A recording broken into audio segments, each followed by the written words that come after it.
The following episode of Strictly Stalking contains graphic depictions of sexual assault. Listener discretion is advised. Thank you. I just said, look, I know it sounds crazy. It is crazy. It sounds absolutely insane that someone would be turned down one time on a date and would be so fixated that I would move 17 hours away and in 18 months have rebuilt a life of peace and stability with my daughter. We would think blissfully that it was over and we would be followed. That's crazy. I'm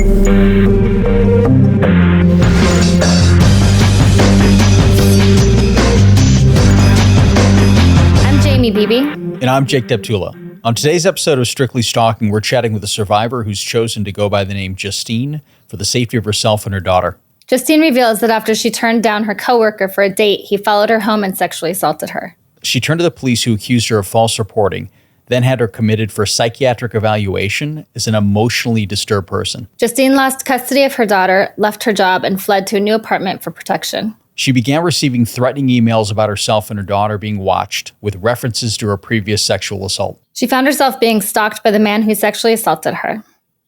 Justine, thank you for joining us today. Hi, thank you. Tell us how you met your stalker. I was fortunate enough when my daughter was small to have a lot of support. And so I didn't end up going back into the regular full-time 40-hour-a-week workforce until she turned 1. And I was a receptionist in an assisted living community. And this gentleman worked adjacent to that industry. And so he would come into my place of work several times a week to drive one of the residents to a medical appointment. And so we would just kind of strike up conversation while he was waiting for her.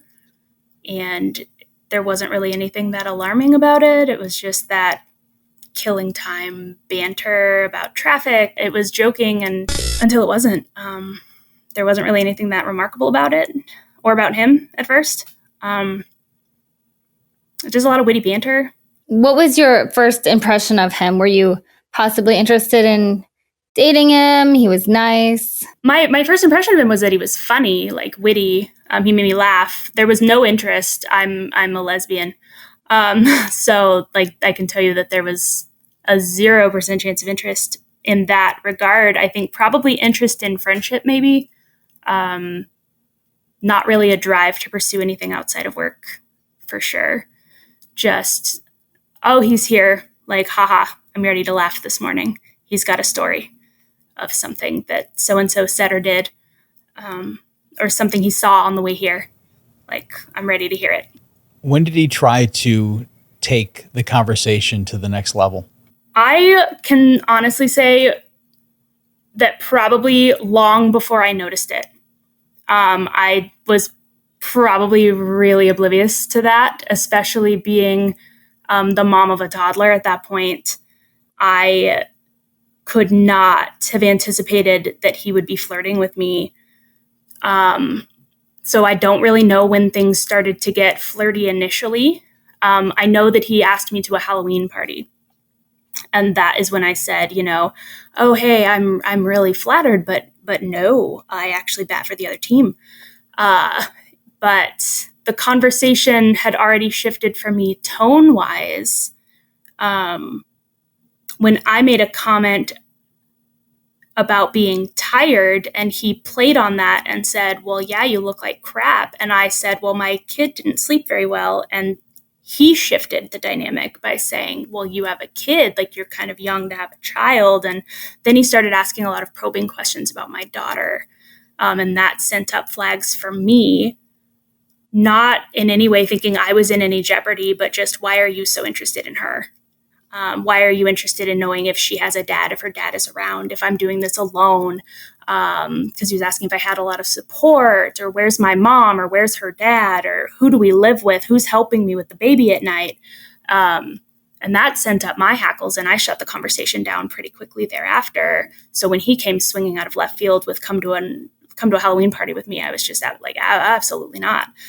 First of all, I bat for the other team, like I'm really flattered. But second of all, why were you so interested in my toddler? So things shifted pretty quickly after that. What did you know by this point about him? His first name, and that he stayed on the east side of town, which was very far from where I was working, because I worked in a southwest suburb of the city of Houston. And he said he stayed on the east side near the ship channel. And I remember thinking, wow, that's pretty far. But the way that the transportation agency, I guess I don't want to like name the company that he was working for, it's very large, and they had a centralized hub that I guess he would have to commute into every day to pick up the bus that he was driving and then go to his route. So it didn't matter where he stayed. After you turned him down for the Halloween party, what happened next? His entire demeanor shifted. He used to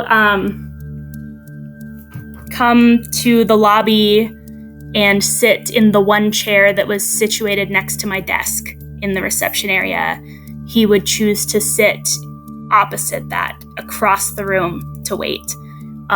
He stopped saying any words to me at all. When we came back after the long weekend from Thanksgiving, it was cold.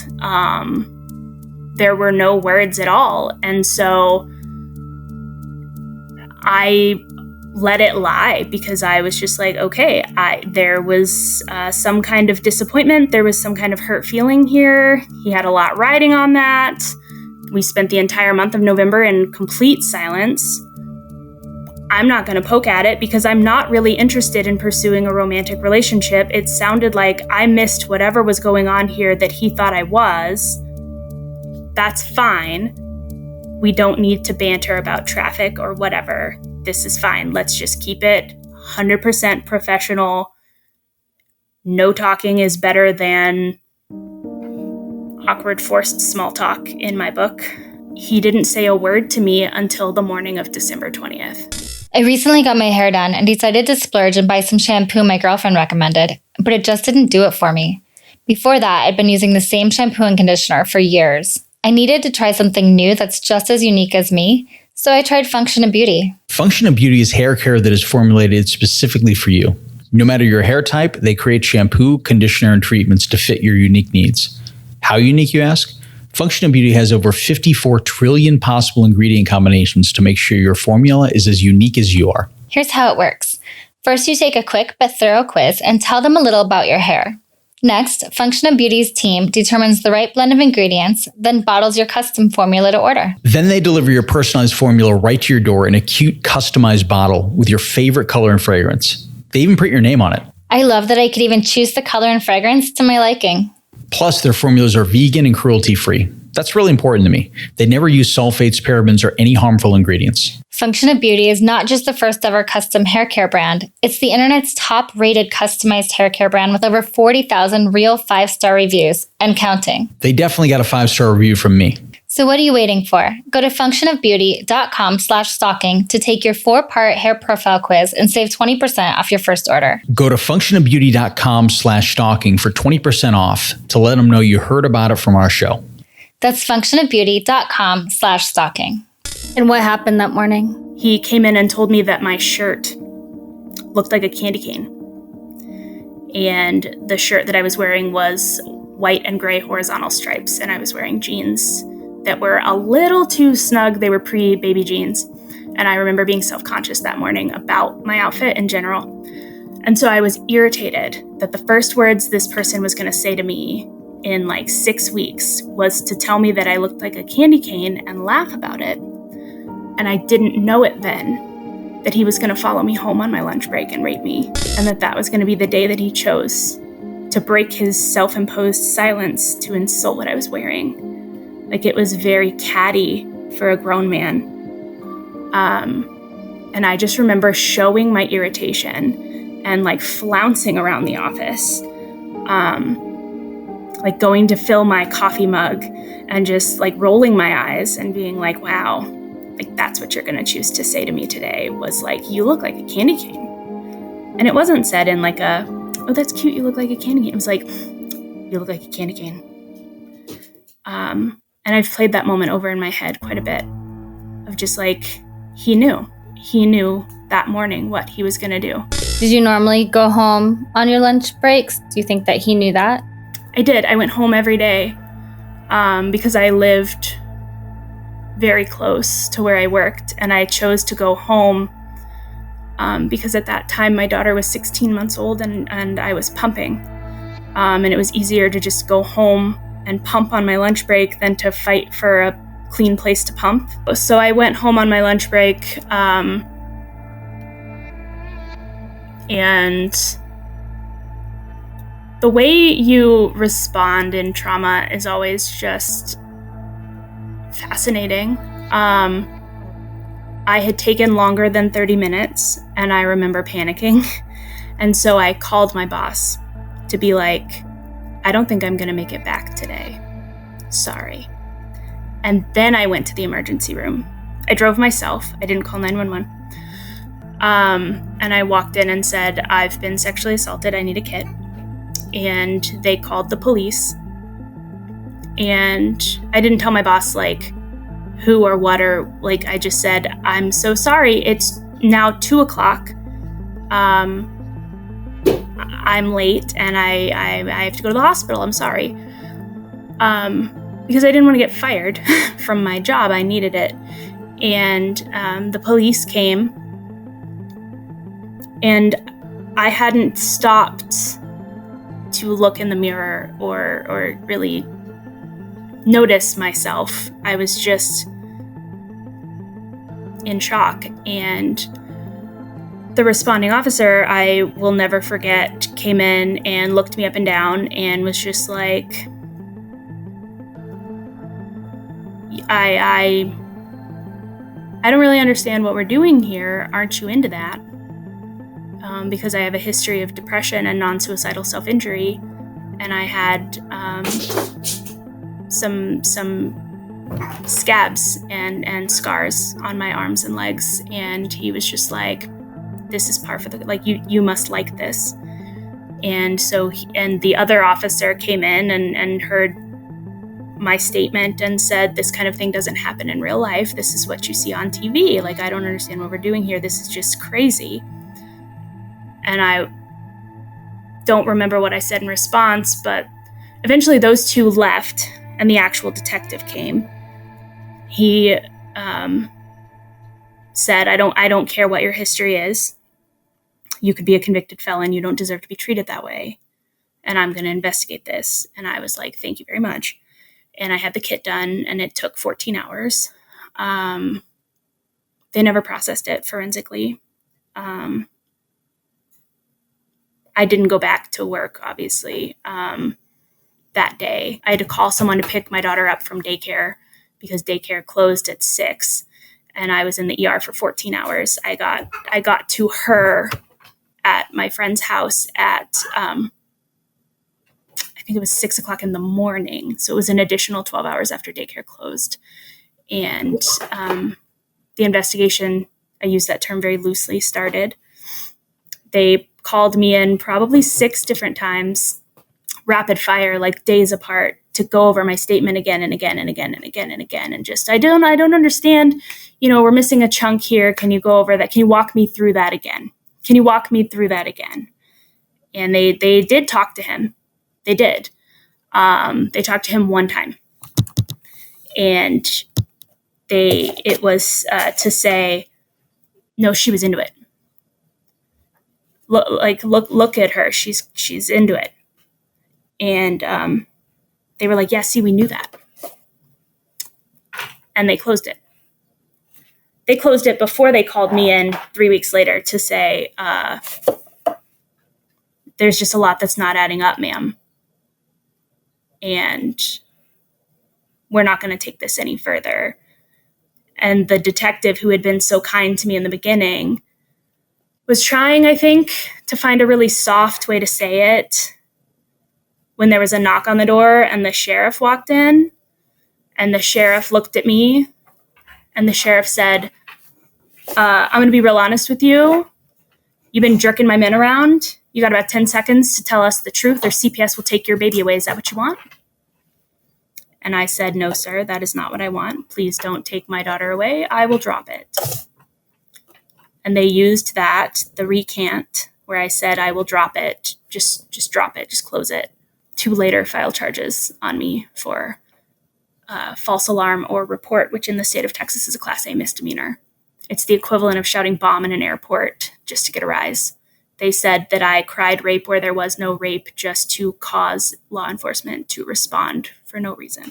The next steps that happened after I recanted, like the immediate aftermath of that, was just that the sheriff said, okay, thank you. They left the room. Probably a half hour later, I'd been in this interrogation room that day for about 3 or 4 hours straight at that point. A CPS official came in anyway. They had already called on the grounds that I was emotionally disturbed, because who would lie about such a vicious assault but an emotionally disturbed person? He was coming to get the car seat out of my car to pick my daughter up from daycare because, again, it was approaching 6 o'clock. My mom at that time was out of state taking care of her dad because my grandmother had died.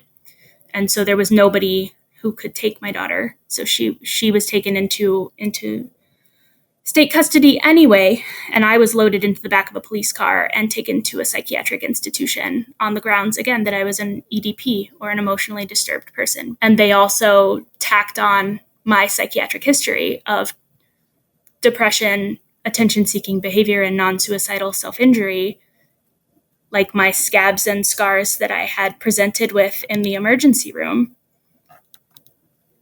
So they said, we're just getting you some help that you clearly need.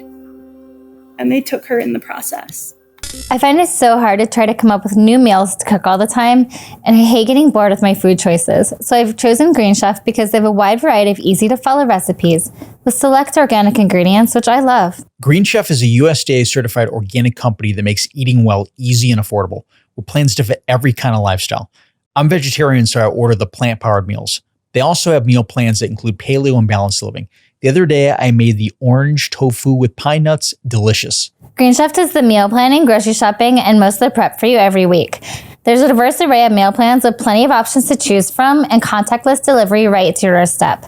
I'd rather hang out with my dogs than plan my meals. The ingredients come pre-measured, perfectly proportioned, and mostly prepped. It's perfect for my bachelor lifestyle. And you can switch up your meal plan whenever you're ready to try a new way to eat. I really like the variety. The recipes even included pre-made measured sauces and dressings and spices so you can get flavor in less time. With Green Chef's wide variety of high-quality clean ingredients, you can feel great about what you're eating and how it goes onto your table. Use code STALKING80 to get $80 off your first month plus free shipping on your first box. Go to greenchef.com/stalking80 to redeem and for more details. That's greenchef.com/stalking80 for $80 off your first month plus free shipping on your first box. Go to greenchef.com/stalking80 to redeem and for more details. What was going through your head when they admitted you to the hospital? You know, I probably do need to be here because if I was not here, I would probably kill myself. Like with what had just occurred and the fact that they threatened to call CPS if I did not, quote, tell them the truth. I recanted, which is what I expected that they wanted to hear. They did it anyway. It was not a bluff. And they were not going to investigate the assault. The detective said previously, I don't care what your history is. You could be a convicted felon and you don't deserve to be treated that way. Oh, just kidding. Your story's not adding up. We're not going to take this any further anyway. So a convicted felon I would investigate for, but not you. You don't deserve to be investigated for. I don't believe you. I was like, I'm done. He convinced them. He will convince anyone. And he said as much, and he did a pretty good job. What happened once you got out of the hospital? I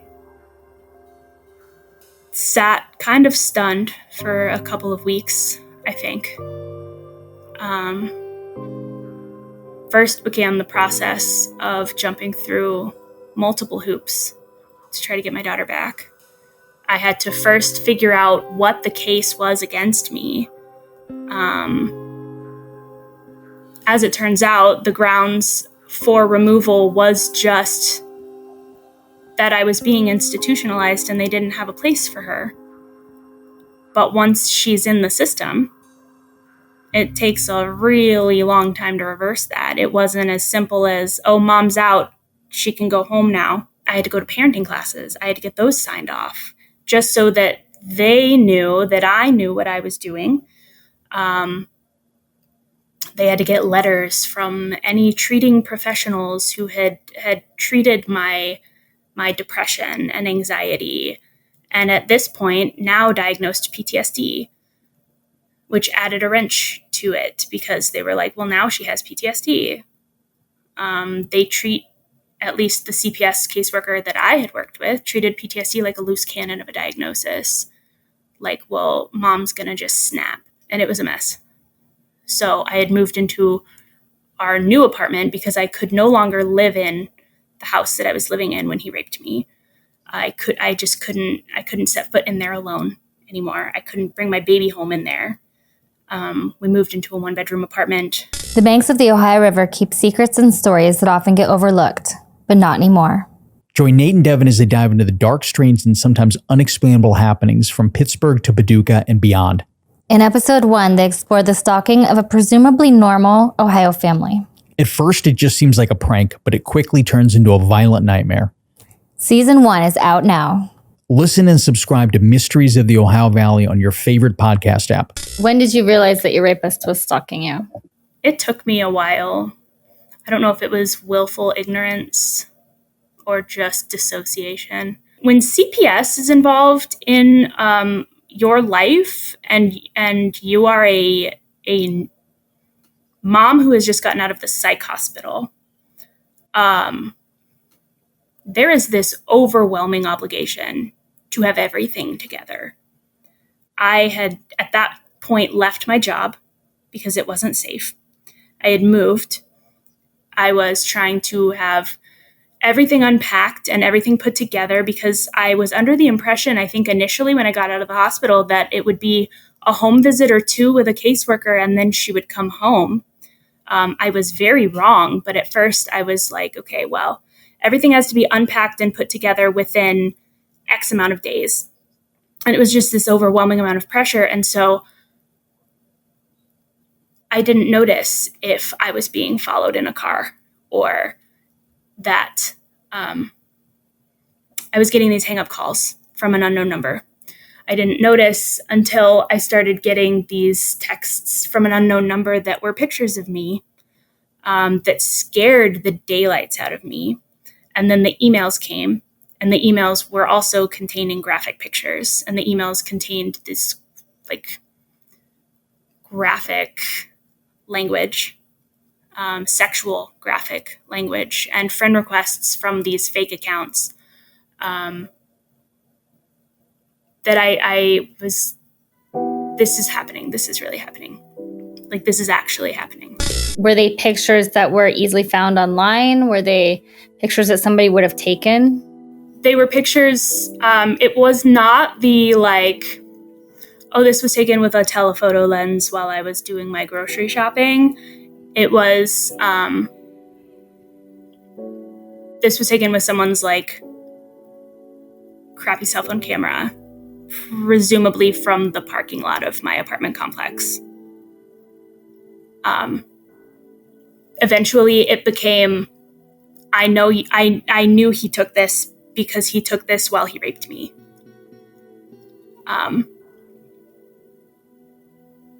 Because he told me, look at the camera. And then he would send them back to me as just a way to be in my head all the time. What were your next steps after getting these emails and texts? I used to, when I was in the chapter of no one is listening, no one is going to listen, the most logical recourse was to tuck and run, basically. So I would block when that didn't work or when they were from an unknown sender. So you can't block an unknown number.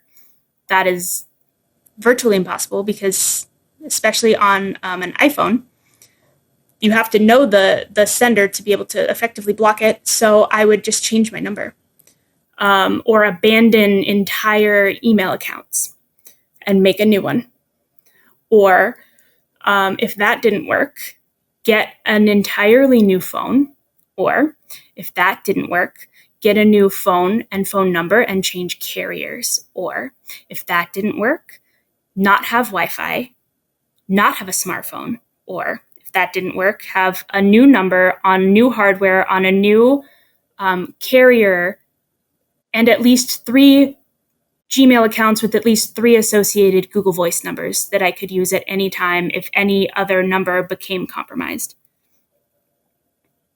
And that's kind of the setup that I have going right now, is like at any given moment, if any number of the accounts that I rely on for contact is compromised, I have another one. So what was your experience like with your court-appointed attorney for your falsifying evidence court case?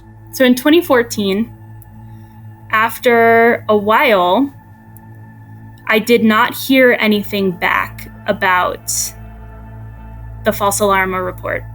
I eventually thought, okay, well, they're not going to just come kick my door in and arrest me. Great. Then I got this letter in the mail after I'd already moved 4 times. And it was a summons, like a formal summons. Report to the courthouse, turn yourself in. The equivalent of a bench warrant. And so I had to report in, turn myself in. They had indeed filed charges on me. I could not afford an attorney, so one was appointed to me. I met with him and I told him, look, this is what the sheriff told me, and I quote, "We know that you are lying to us. You have 10 seconds to tell us the truth, or CPS will take your baby away. Is that what you want?" And I said, "Please drop the case. Do not take my baby away." And he said, "So you recanted, you dropped the case, so you lied. You either reported falsely or you recanted falsely. Either way, you lied to law enforcement." And I was just like, awesome. Either way, I am a liar in this book with this attorney, so I cannot make this right. I cannot rectify this situation. And I do not know to this day which one he thought was the lie.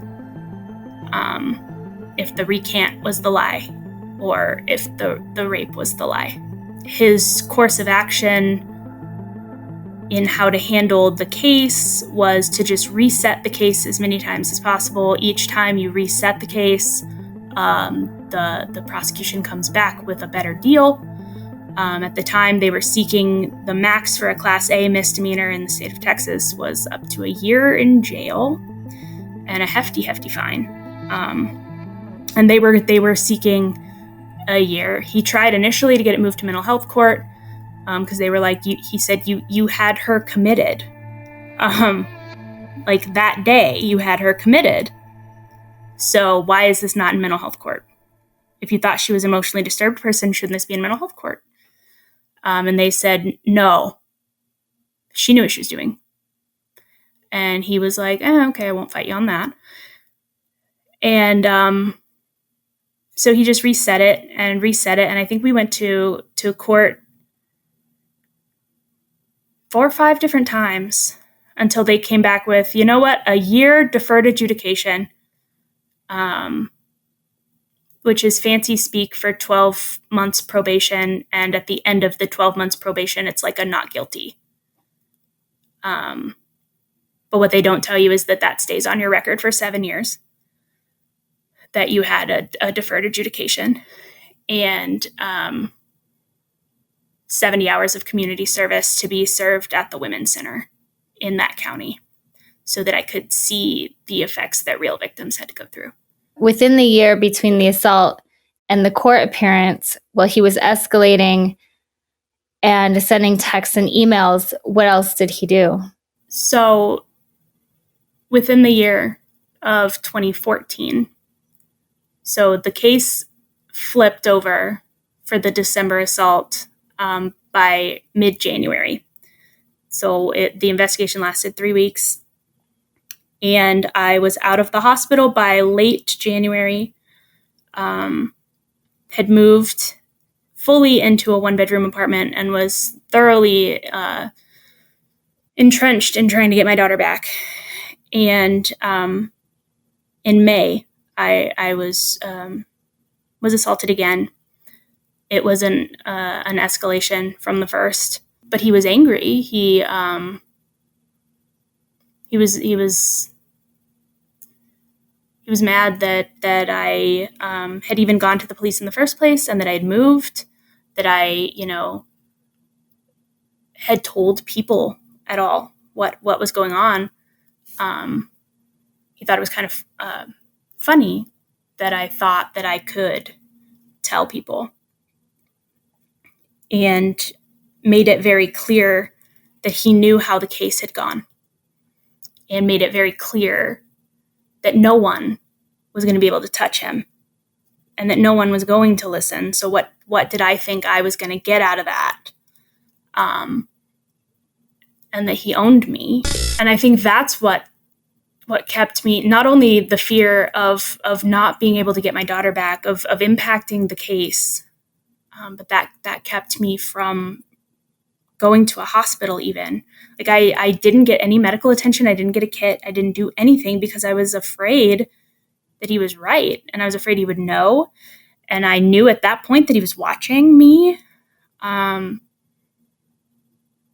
my life became this series of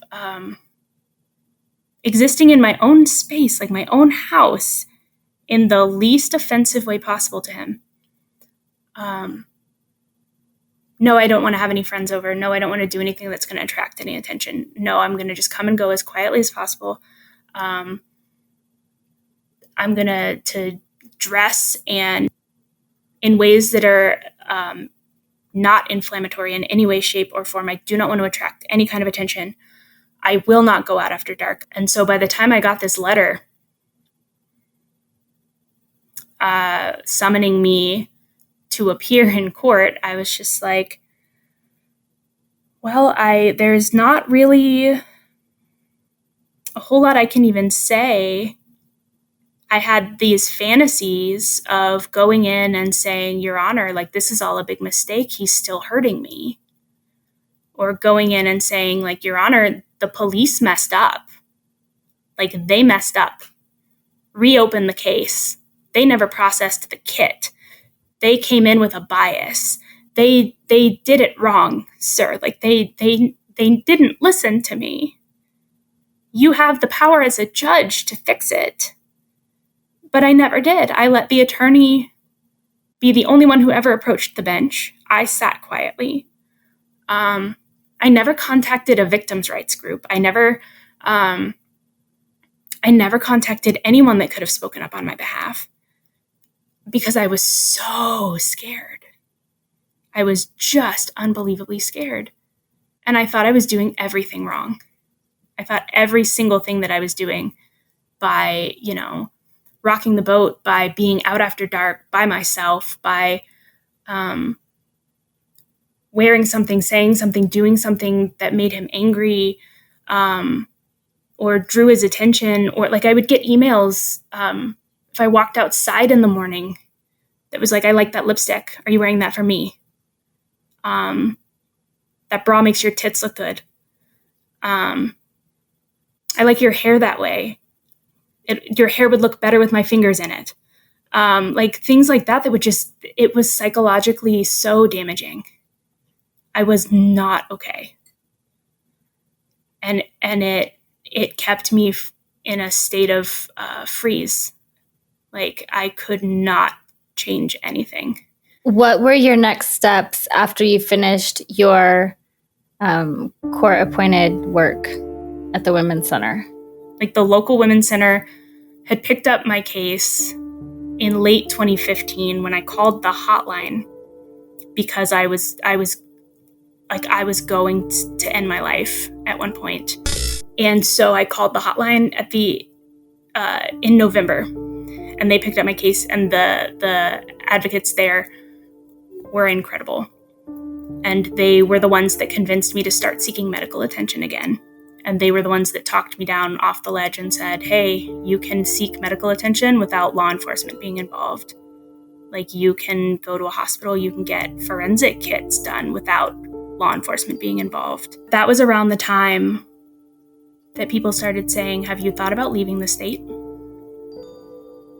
Have you thought about leaving? I don't think you can keep moving here. Because at that point, we had lived on all sides of the city. It is not a small city. It's the fourth largest city in the United States, and we'd covered like north, south, east, west. We'd stayed with friends. We had a nice rotation going of people who we had a key or we had their garage code. We had instructions and permission to slip on in. No questions asked when the going got rough.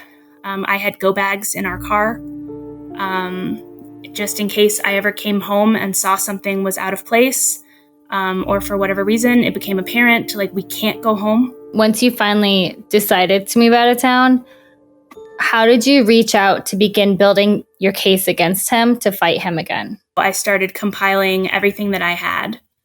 Everything that I had brought with me. A lot of it didn't make the move. A lot of the evidence that I did have, some of it is on a very fried laptop that I do have with me, that the screen is broken. So it would take someone willing to hook up a second screen or do whatever special things that can happen to access that. Some of it is, it would be a matter of calling Texas. But I compiled everything that I could on any old account that I could still access. Screenshots, medical records. Because when October happened, when I was located where we're currently living and violently assaulted, when I did come in to report it to local law enforcement, I came in with 2 tote bags full of medical records, full of evidence that screams I'm not crazy. I just said, look, I know it sounds crazy. It is crazy. It sounds absolutely insane that someone would be turned down one time on a date and would be so fixated that I would move 17 hours away and in 18 months have rebuilt a life of peace and stability with my daughter. We would think blissfully that it was over and we would be followed. That's crazy. Law enforcement up here took where I worked in 2013, where he worked in 2013, and his first name, and they were able to track down a name that tracked with that timeline, that tracked with employment records, that tracked with HR, like personnel files and complaints. And they were able to then subpoena Texas DPS and say, we just need his image. And then they called me in January and said, we need to do a photo lineup. We might have a picture of him. So it wasn't like he was there. His picture was the second picture there. And I had such an immediate reaction to it. It took me 0.1 seconds to identify the photo, click it, and then I immediately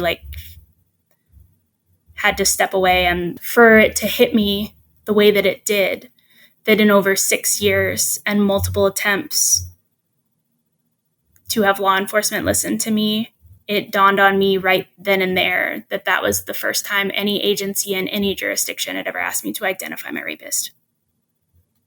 No one had ever taken it that far. Like, even the step of just like, can you identify him? that's where it gets frustrating.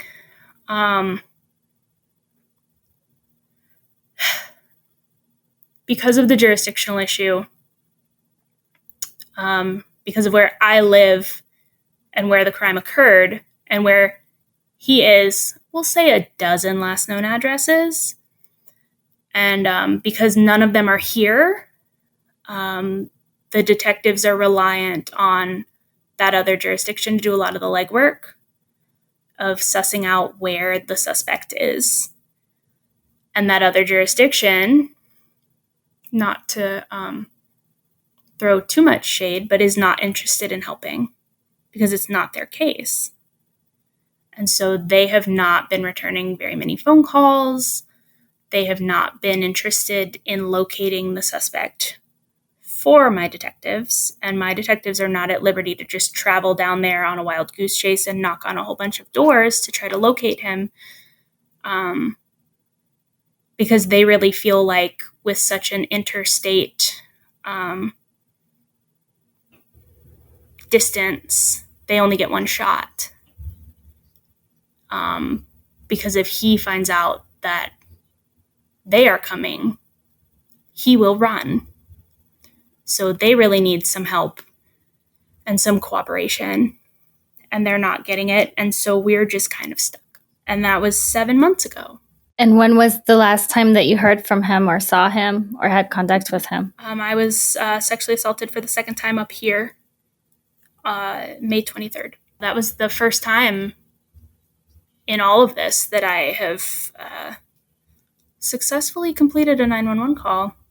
I've always been either too scared because I was, threatened not to tell anyone, or too afraid of the people that are supposed to respond to a 911 call. I was able to find my phone, and my knee-jerk reaction was, I need to get to a hospital.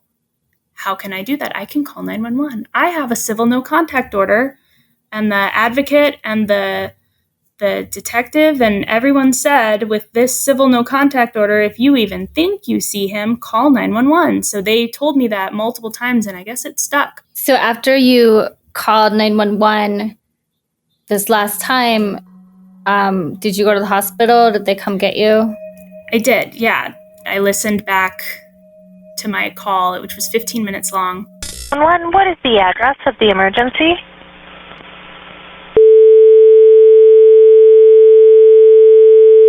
Okay, tell me exactly what happened. I was assaulted in my house. Can you repeat that, ma'am? I was assaulted in my house. Okay, thank you. Is the person still there? No. No? Okay. And what did he do to you? He raped me. Okay. Okay. I want you to know I'm already sending help, okay? Thank you. You're welcome. Are you sure you don't need an ambulance? I can't afford it. I don't think you should worry about that right now.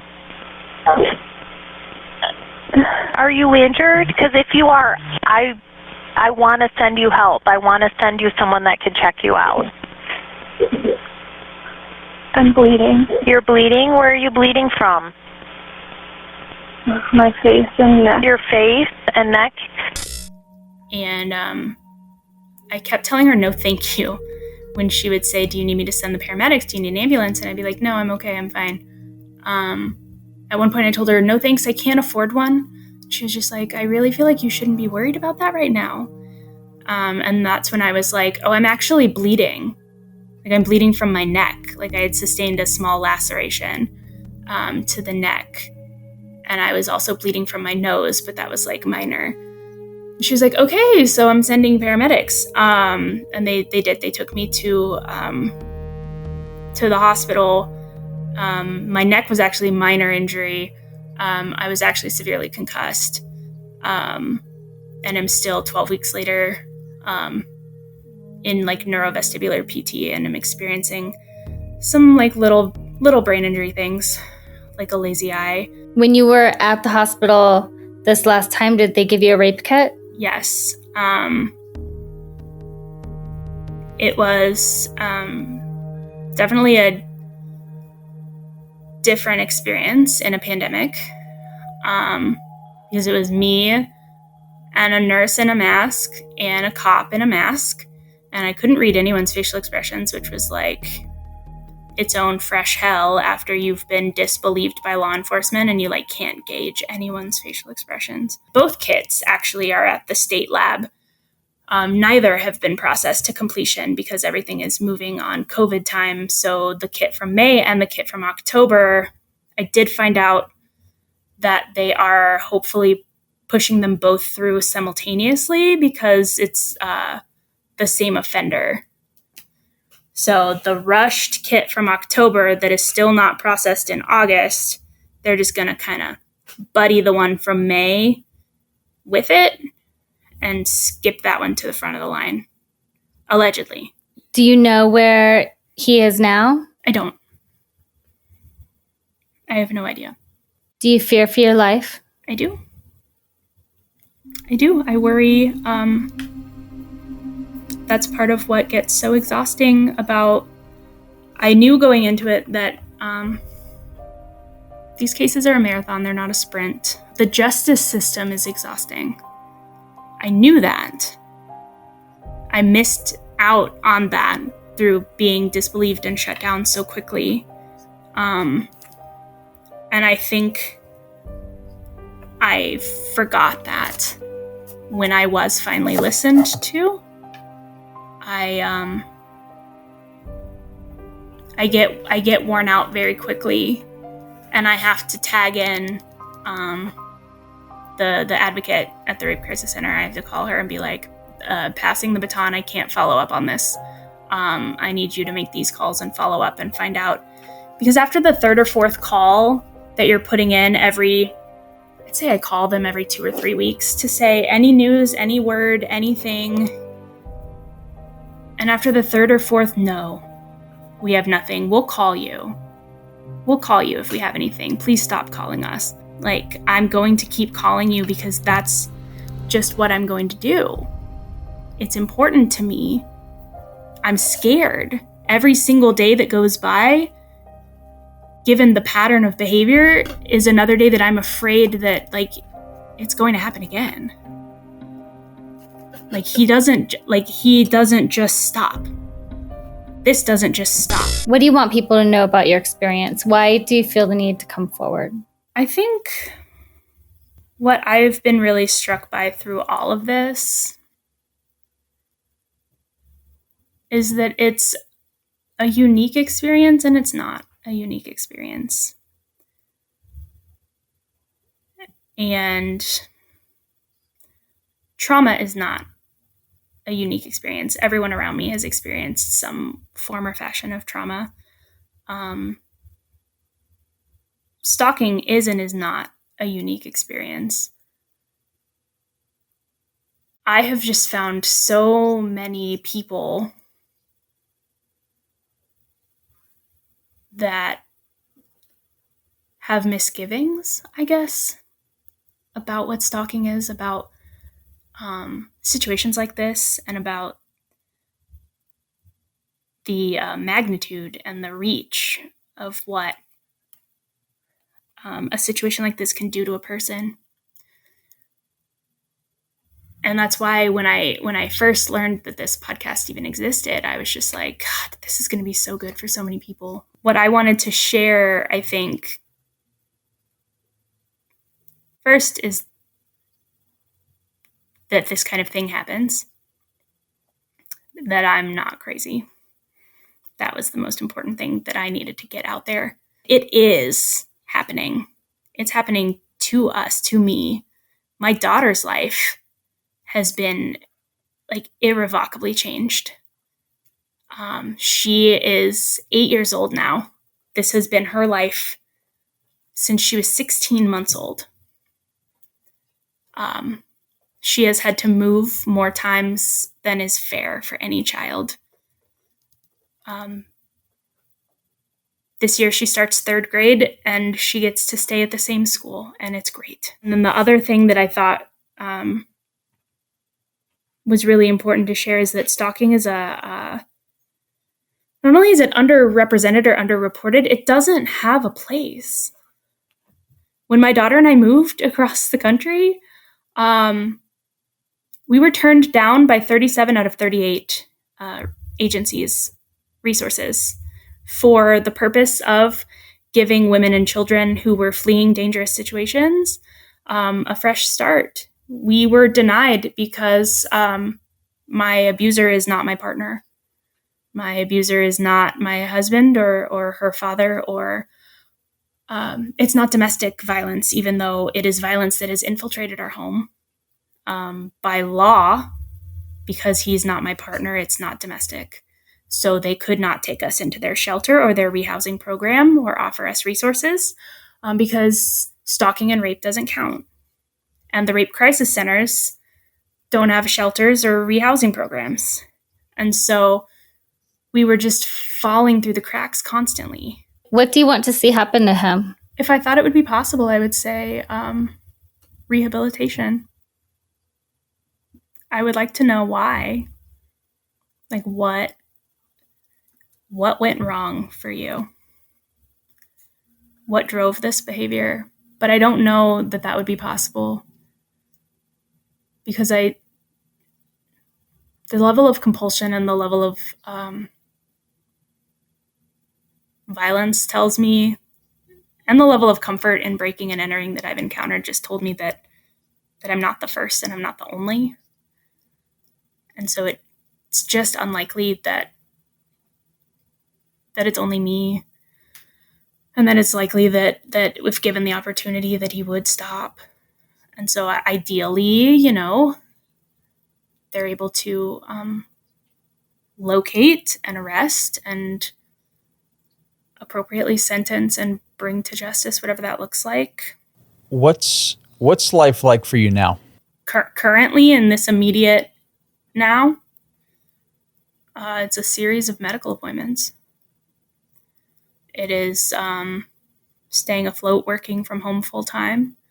It's neurovestibular PT, neurology appointments, psychiatry appointments. My daughter goes to therapy as well, and meeting with law enforcement. So I am still ultimately living in the same unit that he raped me in May. What advice do you have for victims who are hesitant to seek help? I get it. I get the hesitation is the first thing that I would say. As far as actual advice,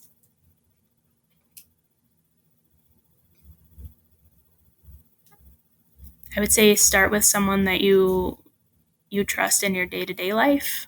Pick someone that you know and bring them up to speed as best you can. Document also. Justine, thank you so much for joining us today. Thank you, guys. If anyone out there is in need of help or is a victim of stalking, please reach out. You can find a list of resources on our Instagram at Strictly Stalking Pod. If you'd like to share your story with us on Strictly Stalking, you can reach us at strictlystalkingpod@gmail.com. That's strictlystalkingpod@gmail.com. And now we're on Patreon, where you can sign up for exclusive bonus episodes, live chat sessions, and check out show merchandise. Just go to patreon.com/strictlystalking. I'm Jake Deptula. And I'm Jaimie Beebe. Thank you for joining us on today's episode of Strictly Stalking.